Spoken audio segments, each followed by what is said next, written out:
ಕತ್ತಲೆಯಿಂದ ಬೆಳಕಿನ ಕಡೆಗೆ, ಅಜ್ಞಾನದಿಂದ ಸುಜ್ಞಾನದ ಕಡೆಗೆ, ಮೃತ್ಯುದಿಂದ ಶಾಶ್ವತವಾಗಿರ್ತಕ್ಕಂಥ ಮೋಕ್ಷದ ಕಡೆಗೆ ಒಯ್ಯುವಣಿ ಗುರು ಅಂತ ತಿಳ್ಕೊಂಡು ನಾವು ಹೇಳ್ತೀವಿ. ಗುರು ಬಹುಶಃ ಭಾಳ ನಾವೆಲ್ಲ ಶಿಕ್ಷಕರು ವೇದಿಕೆ ಮಾಡ್ತಕ್ಕ ಶಿಕ್ಷಕರು ಭಾಳ ಕಣ್ ತುಂಬಿಕೊಂಡಿದ್ದೀವಿ.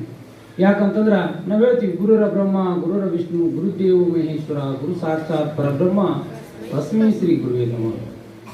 ದೇವರು ಮತ್ತು ಗುರುಗಳು ನಮ್ಮ ಮುಂದೆ ನಿಂತಾಗ ನಾವು ಆಯ್ಕೆ ಮಾಡ್ಕೋದು ಹೇಗೆ ಗುರುಗಳು ಅಂತ. ಯಾಕಂತಂದ್ರೆ ದೇವರ ಅಸ್ತಿತ್ವವನ್ನು ಹೇಳಿಕೊಟ್ಟವ್ರು ಯಾರು ಅಂದ್ರೆ ಗುರುಗಳು ಅಂತ. ಹೌದಾ? ಅಂತ ಒಂದು ಗುರುವಿನ ಮಹತ್ವವನ್ನು ಸಾರ್ತಕ್ಕಂಥದ್ದು ಈ ಶಿಕ್ಷಕರ ದಿನಾಚರಣೆ. ಅದು ನಮ್ಮ ರಾಷ್ಟ್ರದ ಮೊದಲನೆಯ ಉಪರಾಷ್ಟ್ರಪತಿ ಹಾಗೂ ಎರಡನೆಯ ರಾಷ್ಟ್ರಪತಿಗಳಾಗಿರ್ತಕ್ಕಂಥ ಡಾಕ್ಟರ್ ಸರ್ವಪಲ್ಲಿ ರಾಧಾಕೃಷ್ಣನರ ಜನ್ಮದಿನ. ಯಾಕಂದ್ರೆ ನಾವೆಲ್ಲ ಓದ್ತೀವಿ, ಇತಿಹಾಸದ ಪುಟಗಳಲ್ಲಿ ಓದ್ತೀವಿ, ಬೇರೆ ಬೇರೆ ಭಾಷೆಗಳಲ್ಲಿ ಓದ್ತೀವಿ.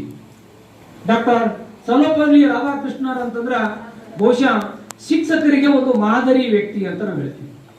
ಒಬ್ಬ ಶಿಕ್ಷಕರಾಗಿರ್ತಕ್ಕಂಥವರು ಈ ದೇಶದ ರಾಷ್ಟ್ರಪತಿಯಾದಂಥ ಮೊದಲ ಉದಾಹರಣೆ ನಮ್ಮ ದೇಶದಲ್ಲಿ ಇರೋದನ್ನು ನಾವು ಯಾವಾಗಲೂ ಮರೆಯಬಾರದು.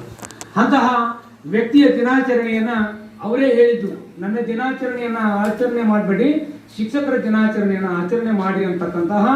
ಯಾಕಂದ್ರೆ ತಮ್ಮ ಜೀವನದ ಬಹುಭಾಗವನ್ನ ಶಿಕ್ಷಕ ವೃತ್ತಿಯಲ್ಲಿ ತೊಡಗಿಕೊಂಡವರು.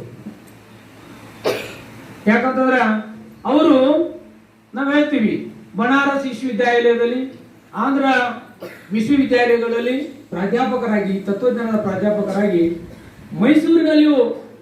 ಮೈಸೂರಿನ ರಾಣಿ ಮಹಾರಾಣಿ ಕಾಲೇಜಿನೊಳಗ ತತ್ವಶಾಸ್ತ್ರ ವಿಭಾಗದ ಉಪನ್ಯಾಸಕರಾಗಿ ಕಾರ್ಯವನ್ನು ನಿರ್ವಹಿಸಿದರು.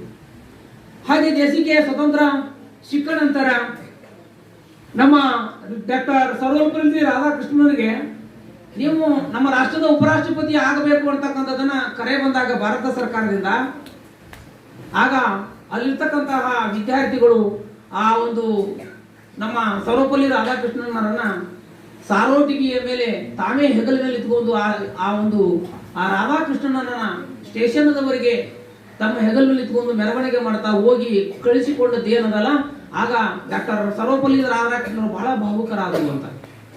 ಇವತ್ತಿನ ಈ ವೇದಿಕೆ ಮೇಲೆ ನೀವು ಇವತ್ತು ನಮ್ಮ ಏನ್ ಜವಳಿ ಸರ್ ಹೇಳಿದ್ರು ಆಗಲೇ, ನಿಮ್ಮ ಒಂದು ಏನು ಪಾದ ಪೂಜೆ, ಆ ನಂತರ ಆರತಿ, ಹೌದಾ, ಆ ನಂತರ ಏನು ಸ್ವೀಟು ಗಿಫ್ಟು ಏನು ಕೊಟ್ಟಿದ್ದೀರಿ, ಬಹುಶಃ ಇದು ನಿಮ್ಮ ಸಂಸ್ಕಾರವನ್ನ ಎತ್ತಿ ತೋರಿಸುತ್ತೆ. ನಾವು ಅನ್ಕೊಂಡಿದ್ದೀವಿ ಇವತ್ತು ಬಹುಶಃ ಇಂಥ ವಿದ್ಯಾರ್ಥಿಗಳಿಗೆ, ಇಂಥ ಏನಪ್ಪ ಅಂದ್ರೆ ಸಂಸ್ಕಾರವಂತ ವಿದ್ಯಾರ್ಥಿಗಳಿಗೆ ನಾವೆಲ್ಲ ಪಾಠ ಮಾಡ್ತಾ ಇದೀವಲ್ಲ, ನಮ್ಮ ಜನ್ಮ ಸಾರ್ಥಕ ಆಯಿತು ಅಂತ ಕೂಡ ನನ್ನ ಇವತ್ತು ಹೇಳಕ್ಕೆ ಆಸೆ ಏನು ಅಂತಂದ್ರೆ, ನೀವು ಯಾರು ನಮಗೆ ಗಿಫ್ಟ್ ಕೊಡೋ ಅವಶ್ಯಕತೆ ಇಲ್ಲ. ನೀವೇ